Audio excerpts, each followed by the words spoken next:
This program does not represent the views of this station and may be considered offensive to some listeners. This program may contain mature subject matter, including frank discussions of controversial topics. It is intended for mature, open-minded audiences. Discretion is highly advised.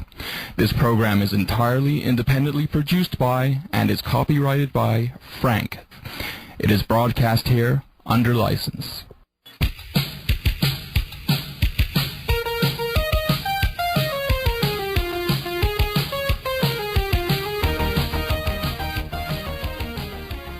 You're listening to Frank Talks, Pleasures and Lifestyles, and I'm Frank because I have to be. On today's show, we have the man known as Mark Cunningham, renegade hypnotist, one of the people who helped establish fundamentals in the seduction community. And today, he's on Frank Talks, Pleasures and Lifestyles. Welcome to the studio, Mark. Hi, Frank. How you doing? All right, and I'm going to start off with my first question, Major Mark. Where were you born? And tell me a few things about your upbringing, your time in the military that eventually led you to being a hypnotist. Well, Frank, actually, I'm a Midwestern American boy. I was born in Adrian, Michigan, which is not all that far from you, and spent my formative years there up through high school. Basically, shy, self-effacing, way too smart, physically underdeveloped, geeky, gawky kind of American upbringing. I did do a lengthy hitch in the military. That's certainly true. Many people have heard the stories that came out of that period. And after I rotated out of the military, then I did multiple college degrees at Michigan State University on up through the master's level, and moved on into the corporate world, where I became a software architect, and eventually rotated out of that in order to become a full-time professional hypnotist. What was your first exposure to hypnosis? Like, when did you first see it in action and then start thinking, oh, this might be something I want to get into? That's kind of a trick question, because once I found out what hypnosis actually was, it turned out I encountered it basically at my mother's knee. My first formal exposure to it was at the university, where I had a full ride scholarship, so I was rotating through all the academic majors and very careful not to complete one so I could continue the scholarships. And as I was working through the P's, I was in psychology, and did an internship with a psychiatrist who was on the faculty, and he was working within a large VA hospital. The Veterans Administration hospitals in the States are the government hospitals that are meant solely for the veterans of the armed forces. And we were working with quite a few Vietnam-era veterans who were working with post-traumatic stress disorder. And the things he was doing with hypnosis in terms of regressing back to traumatic episodes, removing the emotional charge so they could go on and lead useful lives, as well as he did this one fascinating project on time dilation with the Detroit police force, so that basically all these policemen who were bored stiff, riding around, sitting on their butts, drinking coffee, eating donuts, and then suddenly thrust into a life or death situation, they would literally say Shazam to themselves, and the entire world would slow down, as though the entire world moved into slow motion, and the police themselves would be unaffected, and they could just function normally. So, of course, they were moving at super speed in real life. And when I saw this in action, I thought, oh, my God, I've got to learn how to do this stuff. Now, let's get some of the basics down here.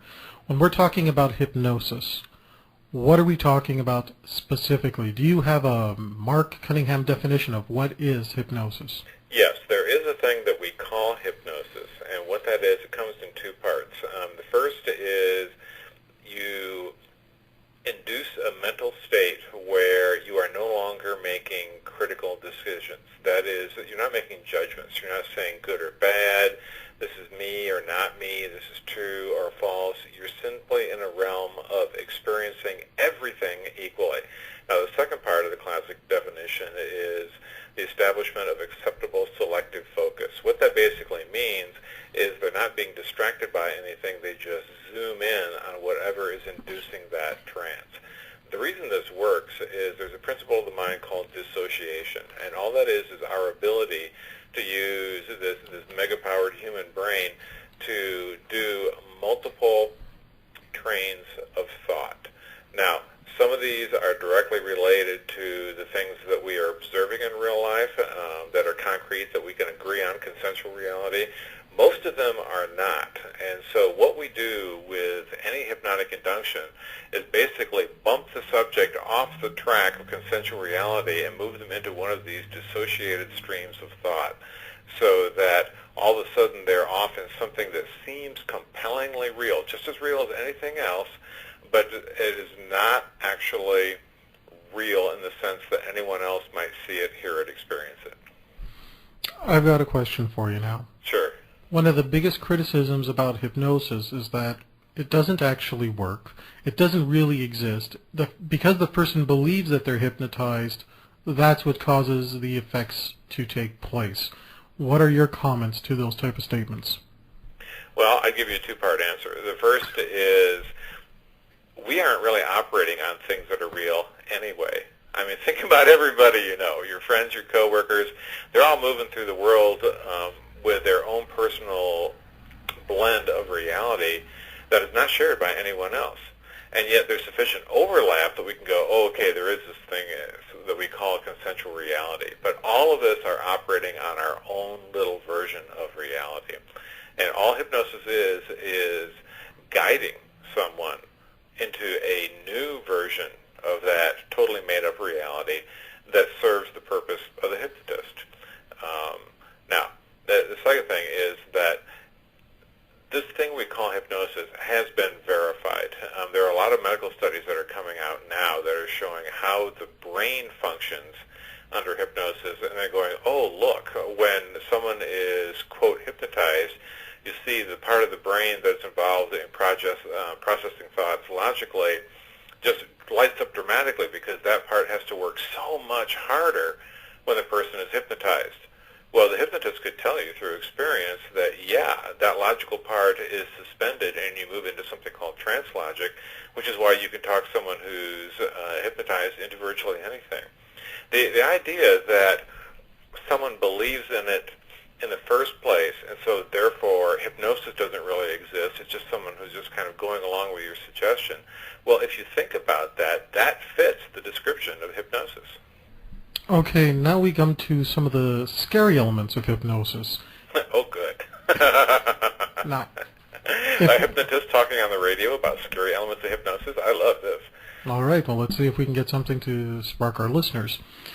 If I'm in the process of trying to hypnotize somebody, and I get them to start to consider things they would normally have considered, where are the concepts of free will and responsibility for one's own actions coming in if people are so susceptible to hypnosis that they would end up doing things they wouldn't normally be or have the capacity to do? We tell all the beginning students that no one who is hypnotized will do something that violates their ethics or beliefs. In other words, you cannot make someone do something that they're not willing to do, even though they're hypnotized. Now, that is a belief system that is appropriate for beginners, because, after all, we don't want beginners to get wildly adventurous with this stuff. So we tell them that, they go off, they're confident they can't possibly mess anybody up, and everything is fine. Now, in the advanced classes, we tell people that, yes, the first law, which is you cannot make anyone do anything against their belief systems or their ethics, that is true. But there's the catch, which is hypnosis has a very powerful effect on belief systems. And if you know this technology very, very well, and you're sufficiently adept with it, comfortable with it, you can, in fact, change people's belief systems powerfully. And thus get them to do virtually anything that you might dream up talking them into.